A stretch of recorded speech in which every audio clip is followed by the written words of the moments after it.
Like तकरीम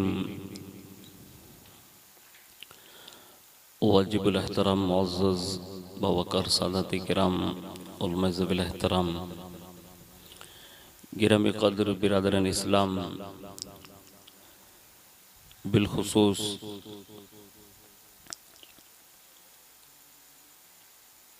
शहज़ादा हुज़ूर मुहसिन मिल्लत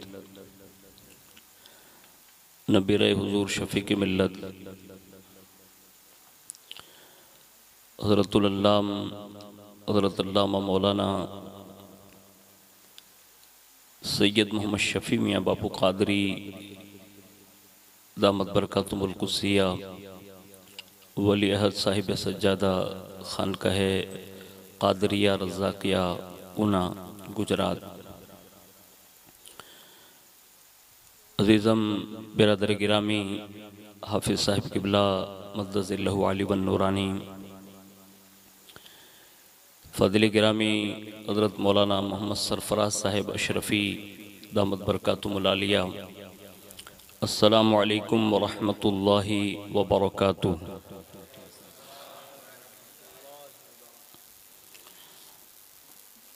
अल्हम्दुलिल्लाहि रब्बिल आलमीन वल आक़िबतु लिल मुत्तक़ीन वस्सलातु वस्सलामु अला सय्यिदिल अंबिया वल मुरसलीन व अला आलिहि व अस्हाबिहि व अज़वाजिहि व ज़ुर्रिय्यातिहि व अहल बैतिहि व इब्निहिल गौसिल अअज़मिल जीलानी व मुईनिल मिल्लति वद्दीन व शैखिल इस्लामी वल मुस्लिमीन अअलल हज़रतिल इमाम अहमद रज़ा व अला इबादिल्लाहिस सालिहीन अजमईन अम्मा बाद, फ़अऊज़ु बिल्लाहि मिनश शैतानिर रजीम, बिस्मिल्लाहिर रहमानिर रहीम। मा कान यरजू लिक़ा अल्लाह फ़इन्न अजलल्लाहि लआत व हुवस समीउल अलीम। वक़ाल वलहु मा फ़िस समावाति वल अर्द वमा इंदहु ला यस्तकबिरून अन इबादतिहि वला यस्तहसिरून युसब्बिहूनल लैल वन नहार वला यफ्तरून। सदक़ल्लाहुल अज़ीम व सदक़ रसूलुहुन नबियुल अमीनुल मुख्तारुल करीम व नहनु अला ज़ालिका लमिनश शाहिदीन व शाकिरीन वल्हम्दुलिल्लाहि रब्बिल आलमीन।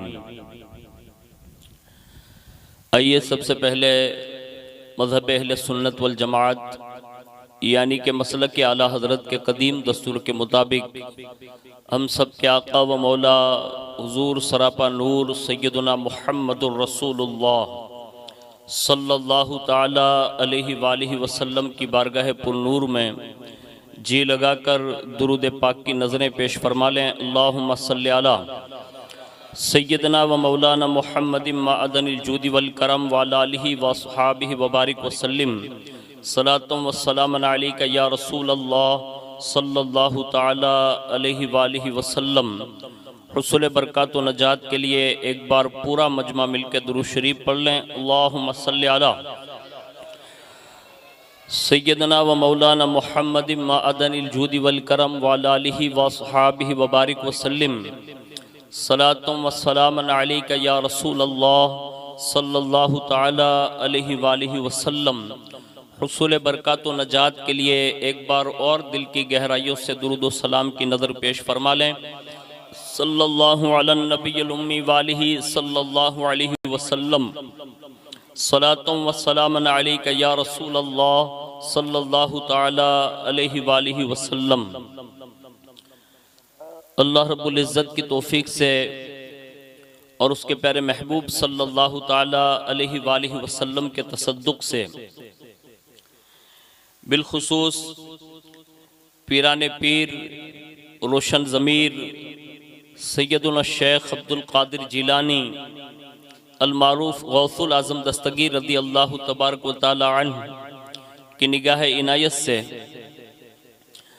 हम और आप उना की सरजमीन पर उर्स मखदूमी के मौके पर इस जलसे में हाजिर हैं।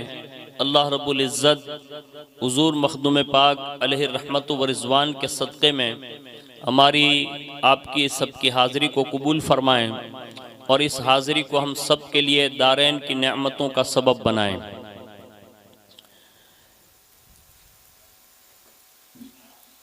हुज़ूर सैयदी मखदूम पाक अलैहि रहमत व रिज़वान की बारगाह में खिराज अक़ीदत पेश करते हुए किसी ने ये बात कही थी और वो कहते हैं कि विलायत के चमन की ताज़गी मखदूम सिमना है। विलायत के चमन की ताज़गी मखदूम सिमना है। दयारे हिंद में फैज़े अली मखदूम सिमना है। दयारे हिंद में फैज़े अली मखदूम सिमना है। और कहते हैं अबद तक जिससे महकेंगे महीने साल और सदियाँ। अबद तक जिससे महकेंगे महीने साल और सदियाँ। मदीने के चमन की वो कली मखदूम सिमना है। मदीने की चमन की वो कली मखदूम सिमना है। और कहते हैं जिब्रील अमीन भी जिनके नाना के खादिम। हैं जिब्रील अमीन भी जिनके नाना के खादिम। किछो छा में वही सिबते नबी मखदूम सिमना है।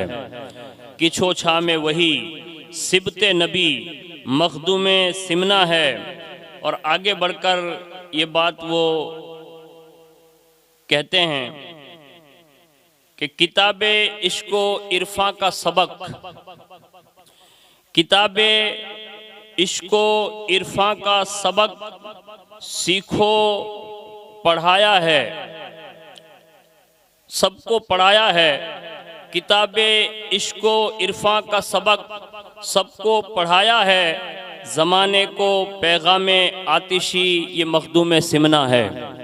एक बार बड़ी मोहब्बत से दुरूद शरीफ पढ़ लें। अल्लाहुम्मा सल्ली अला सैयदना मौलाना मुहम्मद माअदनिल जूदी वल करम वाला आलिहि व अस्हाबिहि व बारिक वसल्लम। सलातो व सलामन अलैका या रसूल अल्लाह सल्लल्लाहु ताला अलैहि वालिहि वसल्लम। आज की इस बारौनक महफिल में हमारी आपकी सबकी खुशबख्ती है कि इस वक्त सैकड़ों लोग दयारे मखदूम सिमना में हाजिर होकर अपनी रुदादे पेश कर रहे होंगे और हज़ारों की तादाद में जो लोग वहाँ हाज़िरी दिए होंगे। आज भी हुज़ूर मखदूम पाक अलैहि रहमत व रिज़वान अपने मज़ार पुरअनवार से उन सब की सुनते भी हैं और अल्लाह से उम्मीद है कि जो भी लोग उनकी बारगाहों में आरज़ू लेकर गए होंगे उनके घर लौटने तक उनकी तमाम मुरादों को हुज़ूर मखदूम सिमना पूरी भी फरमाते हैं। हमारी खुशबख्ती यह है कि हम चंद गुलामाने मखदूम सिमना मिलकर जो रहीम नगर की सरजमीन से ताल्लुक़ रखते हैं वो हर साल उर्स मखदूमी मनाते हैं और बारगाह मखदूम सिमना में अपना खिराज पेश करते हैं। मैं उन तमाम अहबाब को मुबारकबाद पेश करता हूँ कि अल्लाह रब्बुल इज़्ज़त ने इतनी बुलंद कामत शख्सियत की मोहब्बतें और उनके सिलसिले में दाखिल होकर उनकी निस्बत का शर्फ तुम्हें और हमें नसीब फरमाया। मैं चंद बातें उनकी ज़िंदगी के उन अब्वाब पढ़ने से पहले जिस उन्वान पर मैं आपको मबजूल कराने की कोशिश करूँगा वो है इश्क़ इलाही। अल्लाह से इश्क करना, अल्लाह से मोहब्बत करना, अल्लाह से प्यार करना। और अल्लाह की मोहब्बत, उसका इश्क और उसकी उल्फत अपने बंदों से तकाजा क्या करती है। और जब बंदा इस मंजिल पर फाइज हो जाता है तो फिर अल्लाह रब्बुल इज़्ज़त उन्हें किन किन मकामात पर उन्हें फाइज फरमाकर इस दुनिया में तसर्रुफ अता फरमाता है। जिस कल्चर में हम और आप पल रहे हैं, बड़ी तेजी के साथ दहरियत जो है वो लोगों के दिलों से अल्लाह और उसके रसूल की मोहब्बत को निकाल कर एक मादी ताकत जिसको कहते हैं, यानी जाहिरी तौर पर लोगों को ये बावर कराया जाता है कि फला ताकतवर है, फला ताकतवर है, फला ताकतवर है। और ये पूरी दुनिया का अब ग्लोबल उठाकर देख लें तो जिसके पास जितनी बड़ी ताकत वो दुनिया का सबसे बड़ा, आज पूरी दुनिया इसको मान रही है। लेकिन हम अल्हम्दुलिल्लाह इस्लाम के मानने वाले हैं, हम मोमिन हैं, और हमारा सबसे पहला जो है बुनियादी उसूल यह है कि बंदा सबसे पहले वो अल्लाह को एक माने और कायनात के तमाम बातिल खुदाओं का इनकार करके कलमा तैयबा जबान से पढ़ता भी है, दिल से इकरार करता है, और पैदा होते ही उसके कान में सबसे पहली आवाज जो पहुंचाई जाती है वो है अल्लाहु अकबर, यानी अल्लाह सबसे बड़ा है। और ये बंदे को बावर कराया जाता है कि दुनिया की मादी ताकतों को बड़े होकर देखने के बाद ये तसव्वुर न करना कि फला बड़ा है या फला बड़ा है, बल्कि ये ईमान रखना कि तेरा रब सबसे बड़ा है। ये हमें और आपको बुनियादी तौर पर बचपन से ये चीज पिलाई जाती है, और ये आलम अज़ल से, यानी जब से अल्लाह ने ये रूहों को पैदा किया ना, तो अल्लाह रब्बुल इज्जत ने हमें सबसे पहले अपनी रबूबियत का इकरार कराया था और फरमाया था अलस्तु बिरब्बिकुम, क्या मैं तुम्हारा रब नहीं हूं? और सब ने मिलकर कहा था कालू बला, क्यों नहीं, तू ही हमारा रब है। अब ये दुनियावी एतबार से हम यहाँ आने के बाद, ये सारी चीजों को देखने के बाद हमारे और आपके कल्ब से ये चीजें मफकूद कर दी गई।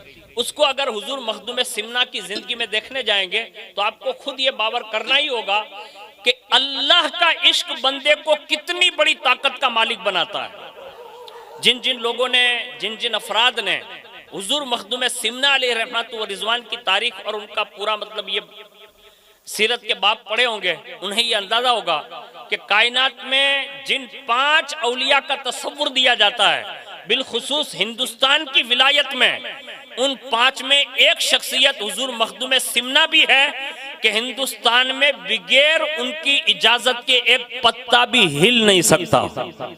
ये तसर्रुफ अल्लाह ने हुजूर मखदूम सिमना अलैहि रहमा को अता फरमाया है। लेकिन इश्क इलाही ये है क्या, इसको कुरान और हदीस और कुछ बुजुर्गों की बातों से सीखते हुए हम हुजूर मखदूम सिमना की सीरत के चंद उन अब्वाब को सुनते हैं।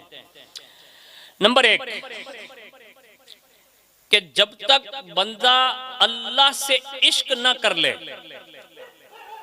और जानो दिल से उसके इश्क में मगन न हो जाए, तब तक अल्लाह उससे अपनी विलायत अता नहीं फरमाता।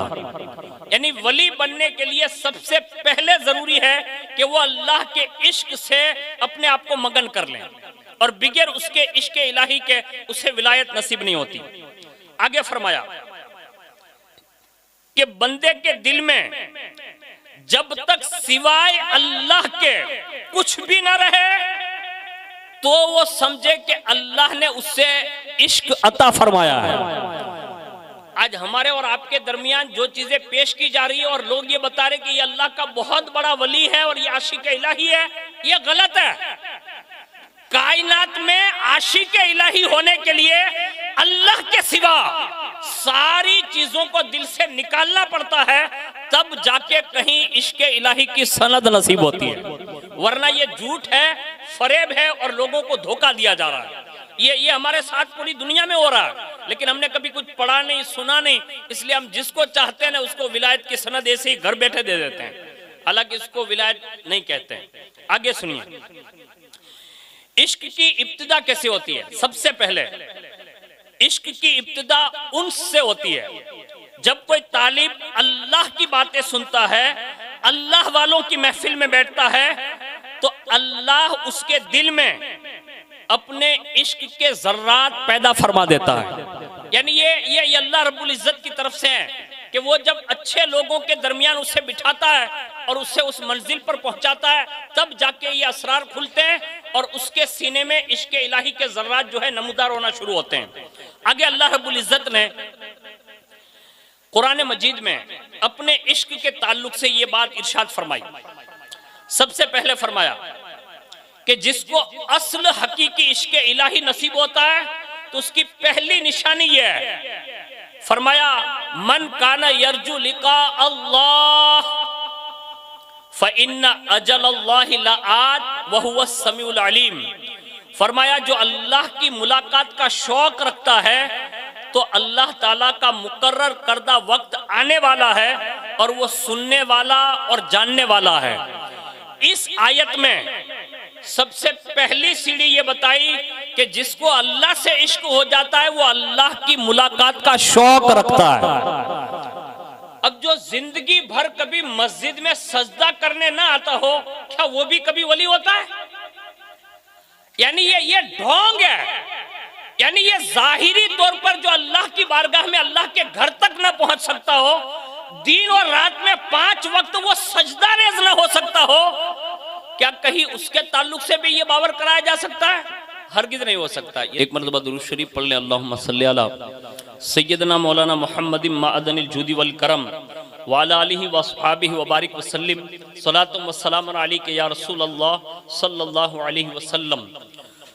तो पहली निशानी यह है कि उसके सीने में जो है वो अल्लाह से मुलाकात का शौकीन होता है। और जिसको इश्क नसीब हो जाए, आप लोग बैठ जाएं माशाअल्लाह, एक मरतबा और दुरूद शरीफ पढ़ लें, अल्लाहुम्मा सल्ली अला सय्यदना मौलाना मुहम्मदिन माअदनिल जूदी वल करम व अला आलिहि व अस्हाबिहि व बारिक वसल्लम सलातुम व सलामुन अलैका या रसूल अल्लाह सल्लल्लाहु ताला अलैहि वालिहि वसल्लम। अल्लाह रब्बुल इज़्ज़त आपको जज़ाए खैर नसीब फरमाएं कि आपने हुज़ूर मखदूम सिमना अलैहि रहमा के मेहमानों के लिए बखूबी बेहतरीन इंतज़ाम फरमाया है। अल्लाह ताला आपको भी बुलंदियाँ नसीब फरमाएं। तो मैं ये अर्ज़ कर रहा था कि शौक़ के लिका यानी मुलाकात का शौक़ होता है उससे। और दूसरी निशानी ये बयान फरमाई कि जिसको अल्लाह से इश्क हो जाए तो फिर वो हर वक्त अल्लाह का जिक्र करता है। यानी उसकी ये शान बन जाती है कि फिर वो दूसरों के उसमें चर्चे में नहीं पड़ता, वो उसकी जबान पर हर वक्त अल्लाह ही अल्लाह। यानी कुदरती तौर पर यह निजाम है उसका कि वो बंदे को शौक दिलाता है, इश्क देता है, और इश्क की आग भड़कती है तो फिर वो दुनिया के चर्चे नहीं करता, वो अल्लाह की कुदरत कामिला के चर्चे करता है। वो हमेशा अल्लाह से मोहब्बत है, अब उसका जिक्र करता है। आगे एक जगह पर अल्लाह मजीद इरशाद फरमाता है, जमीन और आसमान की हर चीज उसी की है और उसके करीबी उसकी इबादत में तकब्बुर नहीं करते, उकताते नहीं, दिन रात उसकी तस्बीह बयान करते हैं और वो उसकी तस्बीह करने से कभी रुकते नहीं हैं। यानी हर हालत में अल्लाह रब्बुल इज्जत इश्क की और लिका की सौगात देने के बाद उसके अंदर ये चीज अल्लाह रब्बुल इज्जत वदियत फरमा देता है और बंदा उस मंजिल पर फाइज हो जाता है। उसकी चंद मिसालें मैं पेश करता हूं कि जिसको इश्क इलाही मिलता है ना तो फिर उसका शौक कितना बढ़ता है। नंबर 1,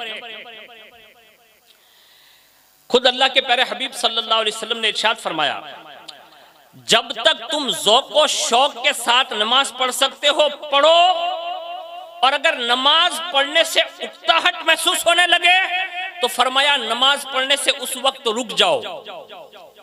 देखिए हमारे दारुल उलूम शम्स तबरेज़ के माशाअल्लाह उलमाए किराम तशरीफ ला रहे हैं। नारे तकबीर, नारा रिसालत, नारा हैदरी, उर्स मखदूम सिमनानी, इश्क मोहब्बत, इश्क मोहब्बत। माशाअल्लाह। तो ये चीजें जो है ना वो अल्लाह रब्बुल इज्जत की जानिब से ये हुजूर ने बयान फरमाई कि अल्लाह से जो मोहब्बत करता है तो फिर उसका ज़ौक़ बढ़ता है। और ज़ौक़ की एक निशानी ये बयान कर दी कि फिर वो इस शान से नमाज पढ़े, वरना फरमाया उसके लिए हुक्म ये कि वो थोड़ी देर के लिए रुक जाएं। यानी ये ज़ौक़ और शौक़ के लिए अल्लाह रब्बुल इज्जत ने जो हम पर 5 वक्त की पाबंदी के साथ नमाज फर्ज फरमाई है ना, उस ज़ौक़ को बढ़ाने के लिए। और आगे सुनिए, अल्लाह ने अपने मखसूस बंदे जिनको ये ज़ौक़ दिया, इश्क की सौगात दी, फिर उनका इम्तिहान भी लिया और इस शान से इम्तिहान लिया कि शायद इस वक्त पूरी रूए जमीन पर हम में से शायद किसी का भी ये इम्तिहान नहीं लिया गया, यानी ऐसा इम्तिहान नहीं हो रहा। अभी करीब में माह मुहर्रमुल हराम शरीफ के 10 अय्याम आपने गुजारे होंगे, उसमें रसूलुल्लाह से लेकर हजरत इमाम हुसैन तक आपने पूरा एक सीरियल से बाकायदा स्टेप बाय स्टेप उनके इम्तिहानात सुने होंगे। उनमें से मैं अगले जमाने की एक शख्सियत का जिक्र कर देता हूं, जो हमने मुहर्रम से पहले एक महीना यानी जिलहिज्जा शरीफ में जिनका इम्तिहान सुना, उनका एक जिक्र कर देता हूं।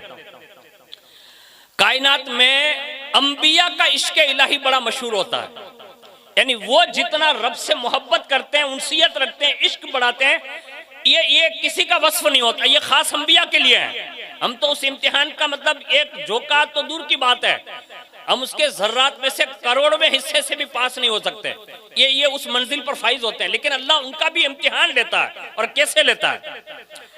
जब हजरत सैयदना इब्राहिम अलैहिस्सलाम को ज़ौक़ इलाही और शौक़ इलाही की उस मंजिल पर फाइज किया गया तो खुल्लत का ताज दिया, तो हजरत जिब्रील अलैहिस्सलाम ने अर्ज किया, का मौला इस मंजिल पर तो हजरत खलील को तूने फाइज तो फरमा दिया है, लेकिन अगर तू इजाजत दे तो मैं इब्राहिम अलैहिस्सलाम की सिर्फ आजमाइश कर लूं, यानी इम्तिहान ले लूं।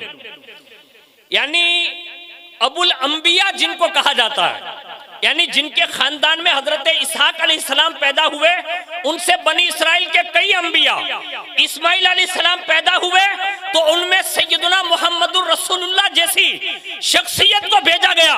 यानी ये अंबिया की लिस्ट अगर आप निकालें और उन अंबिया के आबा में अगर किसी को गिना जाता है तो वो हजरत इब्राहिम खलीलुल्लाह को गिना जाता है। यानी इतने बड़े बाप हैं अंबिया के, लेकिन जब मंजिल पर फाइज किए गए ना तो इम्तिहान लिया। और मुझ फकीर के मुख्तसर से मुताले के बाद मैंने ये अंदाजा लगाया कि हर जमाने में मोमिनीन कामिलीन जो हुए ने, अल्लाह ने उनका इम्तिहान लिया और ये इम्तिहान से पास कराए गए और उसके बाद उन्हें वो मंजिलें सौंप दी गई। और जिन पर मुसीबत भी नहीं आती ना तो उनको अपने ईमान का एहतिसाब भी कर लेना चाहिए, क्योंकि ये अल्लाह और उसके रसूल के ये फैसले हो चुके हैं कि मोमिनीन के लिए यही हुक्म है। आज जो हमारी सोसाइटियों में जो हमें आजमाए जा रहे हैं ना, तो इसका मतलब यह है कि हमारे ईमान अभी सलामत है। वरना दुनिया के लोगों को आप देख लें, उनको कभी सर दर्द भी नहीं होता, लेकिन अगर हम आजमाए जा रहे हैं इसका मतलब यह है कि हमारे मोमिन होने की ये निशानियां हैं। लेकिन हमें हुक्म यह है कि अगर आजमाइश हो तो सब्र से काम लें, और नेमतें अगर मिल जाएं तो फिर शुक्र के सजदा करना शुरू करें। तो ये मैं अर्ज कर रहा था कि हजरत जिब्रील अलैहिस्सलाम ने खुद अर्ज की, कहा मौला इजाजत दे कि मैं इम्तिहान ले लूं। तो अल्लाह रब्बुल इज्जत ने इरशाद फरमाया, अच्छी बात है, जाओ मेरे बंदे इब्राहिम का इम्तिहान ले लो। अब जिसको अल्लाह इंतखाब फरमा ले और उसके इम्तिहान के लिए अल्लाह खुद इजाजत भी दे रहा है, कहा मैंने इसको अपना बना लिया है, जिब्रील आप जा सकते हैं, आप उनका इम्तिहान ले लें। गए और कोहे सफा पर खड़े हो गए, जिसको सफा और मरवा कहते हैं ना, उसी कोहे सफा पर खड़े हो गए जिब्रील अलैहिस्सलाम, और बुलंद आवाज से एक लफ्ज कहा, या अल्लाह। बस इब्राहिम अलैहिस्सलाम ने इधर उधर देखा तो बाहर तशरीफ लाए। जैसे ही देखा ना कि उन्होंने या अल्लाह कहा है, तो फौरन कहा कि आपने अल्लाह का नाम लिया? तो हजरत जिब्रील अलैहिस्सलाम ने अर्ज की, कहा हाँ मैंने अल्लाह का नाम लिया। तो फरमाया एक बार और नाम ले लें। यानी एक बार सिर्फ लफ्ज़े अल्लाह सुना तो दोबारा ख्वाहिश बढ़ी, यानी ये इश्क है, तो कहा एक बार और नाम ले लें। तो अब आए थे इम्तिहान लेने, तो दूसरा जुमला हजरत जिब्रील अलैहिस्सलाम ने कहा ये नाम पाक सुनोगे तो फिर करोगे क्या, यानी ये नाम सुन के करोगे क्या? तो कहा कि आपने जो नाम लिया ना, ये मेरे यार का नाम है, यानी उसके नाम को सुनने के बाद मुझे उसकी याद में और पुख्तगी आ गई है, मैं उससे मोहब्बत करता हूं, इसलिए एक बार और नाम ले लो ताकि इस आग में और इजाफा हो जाए इश्क में। तो कहा लूंगा तो सही, लेकिन उसके शुक्राने में दोगे क्या? यानी जिससे आप मोहब्बत करते हैं उसके नाम को लेने के लिए दोबारा कह रहे हैं, तो आप देंगे क्या? तो उस वक्त फरमाते हैं हजरत इब्राहिम अलैहिस्सलाम कि ये देख रहे ऊंटों की कतार, कहा हाँ, कहा ये सब के सब मेरे हैं, अगर एक बार नाम लोगे तो ये सारे ऊंट उस नाम वाले के नाम पर कुर्बान कर दूंगा। ये मोहब्बत है। आज हमारे यहाँ मोहब्बत कितनी बड़ी है मालूम है आपको? आपके यहाँ कौन सी मस्जिद है? मस्जिद खदीजतुल कुबरा है ना, मस्जिद खदीजा। जुम्मा के दिन झोली पड़ती है ना हाफिज़ साहब, तो हम लोग पॉकेट में से 20 रुपया भी नहीं डालते। मांड मांड ऊंडो आम हाथ नाखी ने तो शायद तक टूटली भांगली 10 वाली निकले ने, ई पान वालों नो लेतो है ई आम फेंकी दी जोड़ी में। और अगर एक सफ में अगर 35 आदमी बैठे हैं, बड़ी मुश्किल से 5 या 10 आदमी आज अल्लाह के नाम पर अल्लाह के घर के लिए 10-10 रुपया डालने के लिए जसारत करता होगा, वरना मेरे ख्याल से बड़ा मुश्किल है। और यहां इम्तिहान लेने के लिए आए हैं, और एक बार नाम लेने पर जिब्रील कह रहे दोगे क्या? तो कहा ये सारे ऊंट जो है ना वो सब के सब कुर्बान कर दूंगा। उन्होंने फिर कहा या अल्लाह, यानी एक बार नाम ले लिया। जब दोबारा नाम सुना ना तो कहा एक बार और नाम ले ले। तो कहा फिर क्या देंगे? तो इब्राहिम अलैहिस्सलाम ने कहा ये ऊंट तो दे दिया हूं। कहा कहा इसके रखवाली के लिए आपके पास कोई फर्द तो नहीं होगा ना? कहा नहीं। तो कहा अगर एक बार नाम ले लोगे ना तो इनकी रखवाली के लिए अपने आप को पेश कर दूंगा। ये इश्क इलाही है। आज हम और आप जो दावा करते हैं ना वो सरासर झूठ और झूठ पर मतलब मुनासिर है। हमारे दावे में हम पूरे नहीं उतर सकते। इसलिए आप देखिए दुनिया भर में जितने भी चंदे दीन के नाम पर हो रहे हैं, अब मदरसे के ताल्लुक से बोलो, कुरान की तालीम के हवाले से बोलो, मस्जिद के हवाले से बोलो, या कोई भी दीनी काम हो जिससे दीन को फायदा होता हो, इस्लाम को फायदा होता हो, और उसकी गर्ज दो या तो अल्लाह उसके रसूल की मोहब्बत के लिए दिया जाता हो। बड़ी मुश्किल से लोग अल्लाह के नाम पर ज्यादा देते हो। लेकिन अगर कोई मालदार ये कह दे कि ये काम के लिए मैं ऐलान कर रहा हूं कि ये काम कराना है, अब दीजिए, तो हम उस बंदे यानी उस नामवर शख्स के नाम पर हम दे रहे हैं, अल्लाह के नाम पर नहीं दे रहे हैं। अब थोड़ा गौर कीजिएगा इस मामले में कि हम सबके ताल्लुक से सब कुछ दे रहे हैं, हालांकि उस बंदे ने हमें कुछ नहीं दिया। हमारी माँ के पेट से लेकर आज तक और मरने के बाद भी और जन्नत तक पहुंचाने तक हमें जो कुछ भी दिन मिलेगा वो कोई नहीं देता, वो अल्लाह ही अता फरमाता है, यानी सारी चीजें वही देता है। हम उसी के नाम पर पीछे हट गए, दुनिया के लिए सब कुछ देने के लिए तैयार हो गए। ये हजरत इब्राहिम अलैहिस्सलाम ने ये बात कही। हजरत जिब्रील अमीन अलैहिस्सलाम ने एक बार फिर अल्लाह का नाम लिया, यानी तीसरी बार नाम लिया। और जैसे ही ये तीसरी बार नाम लिया, रावी लिखते हैं तीसरी मर्तबा में इब्राहिम अलैहिस्सलाम बेहोश होकर गिर पड़े। यानी ये अल्लाह से इश्क था। आज हमारे यहाँ सैकड़ों मर्तबा अल्लाह उसके रसूल के नाम हमारे और आपके दरमियान लिए जाते हैं, हमें उसका एहसास ही नहीं है। एक मर्द कलंदर और बता देता हूँ जो हकीकी मानों में आशिक इलाही था। हजरत खिज़र अलैहिस्सलाम का नाम आपने सुना होगा। ये कायनात की वो अपकरी शख्सियत है जिन्होंने हर ज़माने में, यानी जब से वो दुनिया में तशरीफ़ लाए तब से लेकर आज तक हर ज़माने में उन्होंने औलिया का इम्तिहान लिया है। उनके ताल्लुक से मुख्तलिफ रिवायत है, कोई कहते हैं नबी हैं और कोई कहते हैं वली है, वल्लाहु रसूलु आलम, लेकिन वो इम्तिहान ज़रूर लेते हैं। लेकिन उनका इश्क इलाही ये बयान किया गया। बीच रास्ते में कहीं से तशरीफ़ ले जा रहे थे, अचानक किसी पर ज़ाहिर हो गए हो, और उनकी ये खुसूसियत है जिसको चाहे दीदार देते हैं। अब एक बंदे ने देख लिया तो कहा हजरत, तो कहा जी, कहा कुछ अता फरमा दे।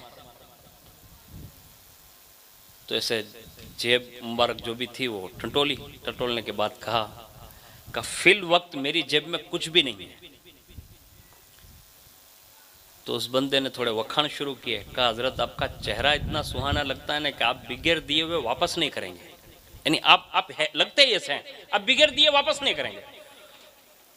तो कहा कि आप बात दुरुस्त फरमा रहे हैं, लेकिन फिलहाल मेरे पास कुछ नहीं है।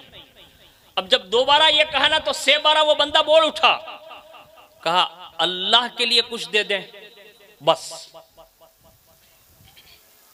अब जाहिर में तो कुछ था नहीं, लेकिन जिसको अल्लाह से इश्क होता है ना, तो उसकी शान ये होती है। जो बड़ी मंजिल पर फाइज होते हैं ना, उनके राब्ते यही होते हैं। उसी वक्त कहा उस ज़ात का नाम न ले, लेकिन तूने अब नाम ले लिया है तो मैं तेरे सामने हाजिर हूँ, मुझे खुद को बाजार ले जा और बेच दे। यानी उस ज़ात के नाम का तकाजा यही है कि तूने उस ज़ात का नाम ले लिया है ना, फिलहाल कुछ नहीं है, लेकिन मैं तेरे साथ चलता हूँ, मुझे बाजार ले जा और मुझे किसी के हाथ बेच दे, मुझसे जो कीमत में रकम मिले वो ले ले उसके नाम पर। यानी उसको खाली लौटाना ये बर्दाश्त नहीं है उनको, ये इश्क इलाही है।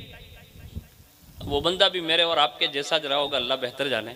उसने सीधा खिजर अलैहिस्सलाम को उठाया और सीधा मंडी में ले गया और कहा कि इनको कौन खरीदेगा। सेठ साहब आए हुए थे, कहा कितनी कीमत, कहा जो तू दे दे, कहा 400 दिरहम देता हूँ। 400 दिरहम में खिजर अलैहिस्सलाम को उसने खरीद लिया और सीधा वो घर ले गया। उस जमाने में मतलब जो भी रुझान रहा हो तो घर ले गया, बिठा दिया। चंद रोज हुए ना तो खिजर अलैहिस्सलाम ने खुद फरमाया, कहा भाई घर पे बिठा के रखता है, कोई काम तो ले। उसने एक दिन काम सौंप दिया, खिजर अलैहिस्सलाम ने कम वक्त में कर दिया, तो उसको ताज्जुब लगा। उसने कहा आप कोई है? तो कहा भाई काम से मतलब रख, क्या हूं क्या नहीं हूं वो छोड़, क्योंकि अल्लाह के नाम पर वो आए थे ना।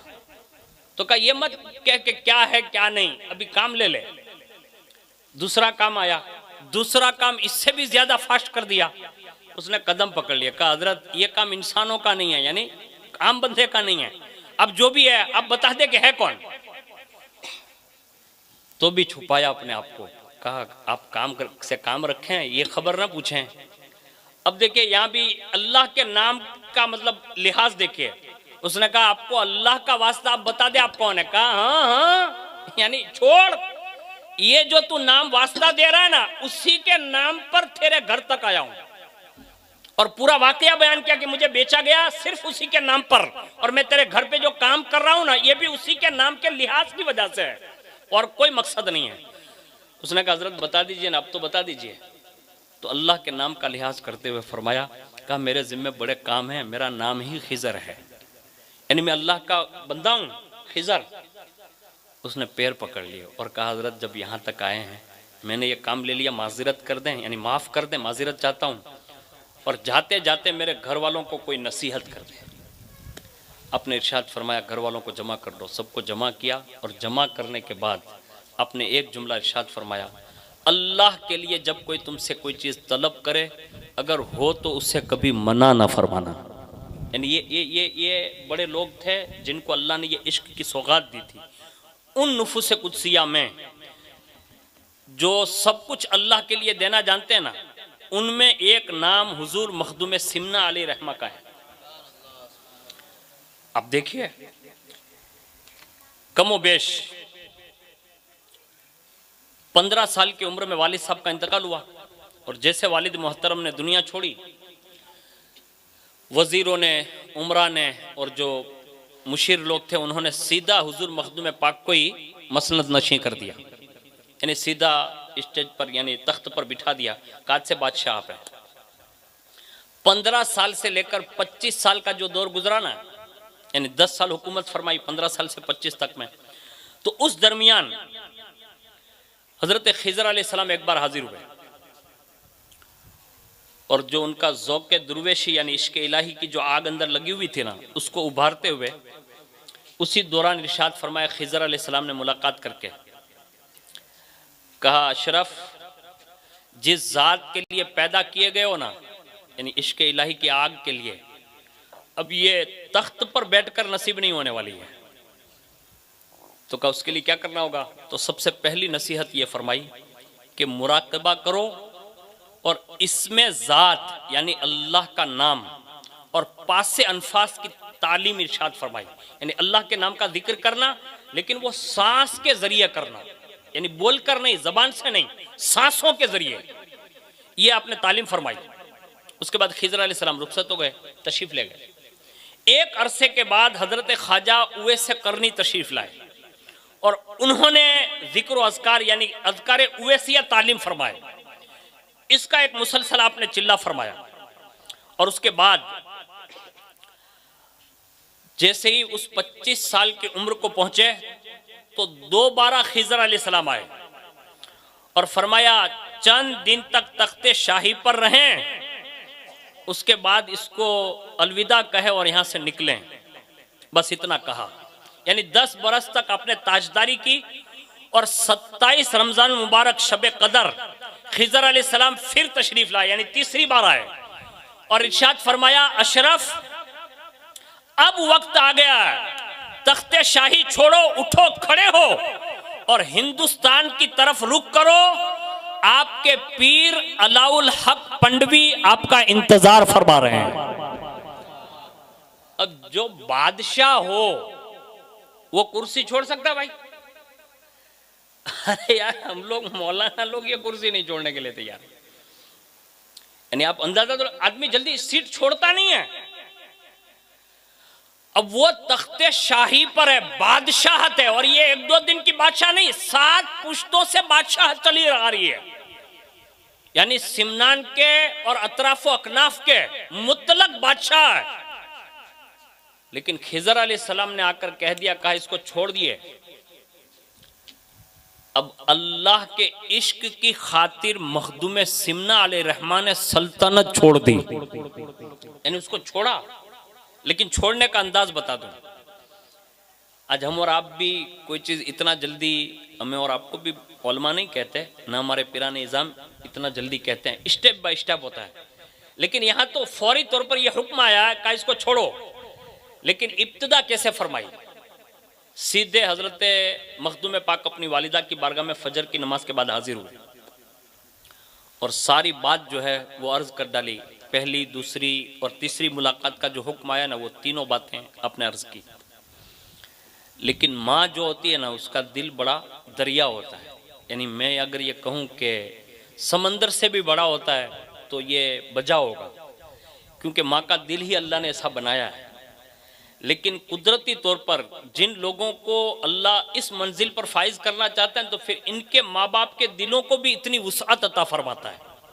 जैसे ये कहा ना कि माँ मुझे आप इजाजत दें कि मैं अल्लाह के लिए उस पीरो मुर्शिद तक पहुंचूं और ये सल्तनत छोड़ दूं और दुर्वेशी इख्तियार कर लूं, अल्लाह के लिए अपने आप को वक़फ़ कर दूं।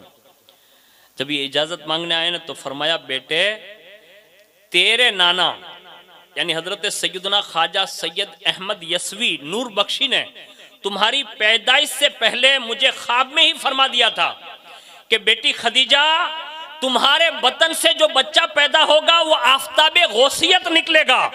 जाओ, तुमको तमाम आलम की फरियाद रसी अल्लाह मुबारक फरमाए।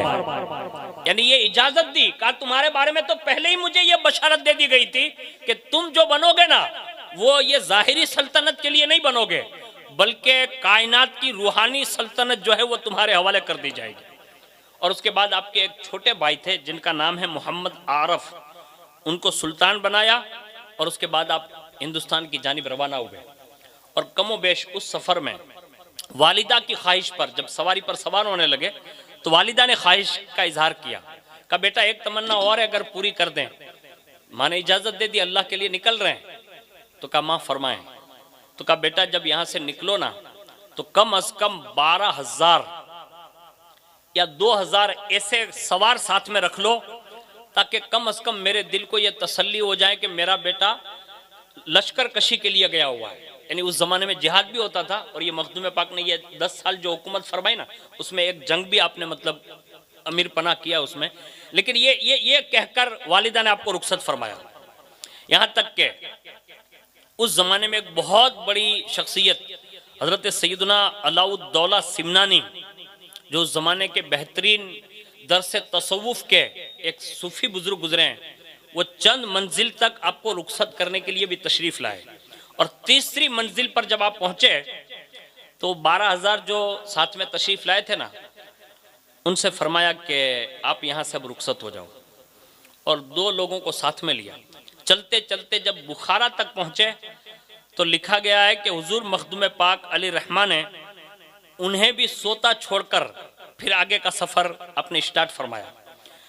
और आगे फरमाते हैं कि बुखारा जैसे पहुंचे, तो वहां एक मजजूब से मुलाकात हो गई, और उस मजजूब बुजुर्ग ने आपके सर मुबारक को पकड़ा और अपना सर आपके सर के साथ वो रगड़ने लगे। और उन मजजूब की इस हरकत से आप पर गशी तारी हो गई, यानी कैफियत बदली। और मस्जिद साहब हट गए और पूरब की तरफ इशारा करके कहा अशरफ इधर जाओ, इधर, यानी ये सर रगड़ने के बाद फरमाया इधर जाओ। हुजूर मखदूम पाक फरमाते हैं कि उसी बुखारा के बुजुर्ग से मुलाकात के बाद मैंने दोनों हमराहियों से कहा कि आप रास्ता छोड़ दो, और उसके बाद वहां से चलते हुए आप समरकंद पहुंचे इस सफर में। और हुजूर शेखुल इस्लाम उस जमाने के जो वहां थे, वहां उनसे मुलाकात हुई। और समरकंद से जब रवाना हुए तो आपने अपना घोड़ा जो है वो दोनों साथियों को अता फरमाया और फरमाया एक काम करना, ये सवारी की भी अब जरूरत नहीं है, क्योंकि सब छोड़ना था, तो कहा ये सवारी की भी जरूरत नहीं, ये भी किसी गरीब को दे देना। और पैदल सफर शुरू फरमाया और तन्हा अपने शेख की जानिब निकल पड़े। जब हुजूर मखदूम पाक समरकंद से निकलकर मुल्तान के करीब पहुंचे तो वहां ऊंच शरीफ का नाम बड़ा मशहूर था। तो वहां हजरत मखदूम जहानिया जहां गश्त से आपकी मुलाकात हुई और हुजूर मखदूम जहानिया जहां गश्त ने फरमाया, अरसाए दराज के बाद एक तालिबे सादिक की महक ने दिमाग को मुअत्तर कर दिया। यानी जो बड़े लोग होते थे तो उनको ये अंदाजा भी हो जाता था। एक जमाने के बाद फरमाया ये एक फर्जंद रसूल के दीदार ने हमें मसरूर किया है। और फिर फरमाया सुल्तान सैयद अशरफ जल्दी करो, यानी सफर जारी रखो, जल्दी करो, मेरे भाई शेख अलाउल हक तुम्हारा इंतजार फरमा रहे हैं।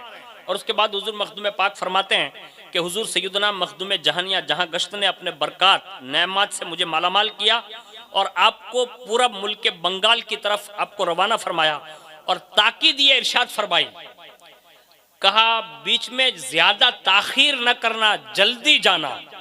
अब ये बार बार जो ये कहा जा रहा है ना, जल्दी करना, जल्दी करना, ये हजरत अलाउल हक पंडवी अलैहि रहमतु व रिजवान की तरफ सफर कराया जा रहा है, यानी ये मुरीद बनाने के लिए, उनके पेशकश के लिए कहा जाओ जल्दी करो। और जैसे आप पूरब की तरफ रवाना हुए तो वहां से गुजरते हुए बिहार शरीफ, वहां का एक इलाका है जिसको सलाका कहा जाता है, वहां आप ठहरे। यहाँ पर आपकी आज भी इबादतगाह मशहूर है। जब वहां पहुंचे और आप बिहार में अंदर एंट्री करते हैं, उसी दिन बिहार की बहुत बड़ी शख्सियत मखदूमुल मलिक शेख शरफुद्दीन यहया मुनीरी अलैहि रहमतु व रिजवान का उसी वक्त जो है विसाल हुआ। और उसी विसाल से पहले हजरत सैयदना शेख शरफुद्दीन यहया मुनीरी ने यह वसीयत फरमाई थी कि एक सहीहुन नसब सैयद फर्जंद रसूल तारिक सल्तनत सातों क़िरतों के हाफिज आ रहे हैं, वही मेरी नमाज जनाजा पढ़ाएंगे। यानी मखदूम पाक अलैहि रहमा उसी दिन वहां एंट्री करते हैं जिस दिन आपका विसाल हुआ और आपने ये वसीयत फरमाई थी। थोड़ी देर के बाद आपके खादिम खास जो थे वो शहर के बाहर ही खड़े थे और मखदूम पाक शहर में दाखिल हो रहे थे। जैसे उनसे मुलाकात हुई, समझ लिया जिसकी तलाश थी लगता है यही आ रहे हैं। करीब आए ना तो पूछा आप सैयद हैं? तो उस वक्त मखदूम मिल्लत ये मखदूम पाक ने आजिज़ी इनकिसारी के साथ और तवाज़ुं के साथ फरमाया, हाँ मैं सैयद हूँ। उसके बाद अब जनाजे के करीब तशरीफ़ ले आए और फरमाया कि आप नमाज जनाजा पढ़ें। आपने नमाज जनाजा पढ़ाने के लिए आगे पेशकश की और जैसे नमाज जनाजा पढ़ा चुके और कफन दफन के लिए आगे बढ़े ना तो दिल में ख्याल गुजरा किनके, हुजूर मखदूम पाक अलैहि रहमा के, कि कहीं यही तो मेरे पीरो मुर्शिद नहीं थे जिनकी जानिब मुझे भेजा गया था। ये ख्याल दिल पे गुजरा। उसी वक्त हजरत सैयदना मखदूमुल मलिक शेख यहया मुनीरी अलैहि रहमा की रूहानियत यानी रूह पाक हाजिर हुई और फरमाया, फर्जंद अशरफ इत्मीनान रखो, तुम्हारे पीरो मुर्शिद जिंदा है और वो तुम्हारा इंतजार फरमा रहे हैं। यानी ये बात उन्होंने भी कह दी, कहा जल्दी करो तुम्हारा इंतजार हो रहा है। उसके बाद कफन दफन हो गया, वापस हो गए। जैसे वापस हुए तो एक खबर मिली और वो खबर ये थी कि हजरत यहया मुनीरी अलैहि रहमा का हाथ जो है ना वो कब्र से बाहर आ गया। अब लोगों में तशवीश हुई तो हुजूर मखदूम पाक अलैहि रहमा को भी इस बात की इत्तला दी गई। कहा कि यहया मुनीरी अलैहि रहमा के दफन करने के बाद उनका हाथ बाहर आ गया। तो आपने इरशाद फरमाया, हो न हो उन्होंने कोई वसीयत की थी जिसको तुम भूल गए हो? तो कहा हुजूर एक वसीयत की थी कि उनको मर्दाने गैब की जानिब से टोपी मिली थी और वो वसीयत ये थी कि मेरी कब्र में साथ में दफन कर देना। तो कहा नहीं दी? कहा नहीं। कहा एक काम करो, उसी टोपी को लाओ, मखदूम मुल मलिक यहया मुनीरी उसी चीज को तलब फरमा रहे हैं। और जैसे वो टोपी लाई गई, वो टोपी लाकर जैसे हाथ में रखी ना तो वो अंदर मतलब हाथ ले लिया आपने। उसके बाद फरमाते हैं कि हुजूर मखदूम पाक फरमाते हैं कि मैंने उनके मज़ार पर हाजिर होकर मुराकबा किया और रूहानी तौर पर उनसे इक्तिसाब किया। अपने मकतूबात को उन्होंने रूहानी तौर पर पढ़ने की मुझे इजाज़त दी, अपने फयूज से माला माल किया और जो खिरका शरीफ था ना उनके मुतालिक मुझे रूहानी तौर पर इरशाद फरमाया, कहा अशरफ जाते जाते मेरा खिरका यहाँ से लेकर जाना। यानी शरफुद्दीन यहया मुनीरी अलैहिर्रहमा से ये इक्तिसाब करते करते आपको ये भी इरशाद फरमाया, कहा खिरका लेकर जाना। कहा ठीक है। उसके बाद जब मज़ार शरीफ से वापस आए और सुबह में मुतालबा फरमाया, कहा कि पीर साहब का जो जुब्बा मुबारक खिरका मुबारक है ना वो मुझे दे दीजिए। अब जाहिर सी बात है कि मुरीद इतना जल्दी पीर की कोई चीज़ किसी को देता नहीं है। अब उस ज़माने में उनके बड़े बड़े खुलफा भी रहे होंगे, बड़े बड़े उलमा फुक़हा उनके खादिमों में शामिल होते होंगे। तो कहा कि ये हमें दे दें,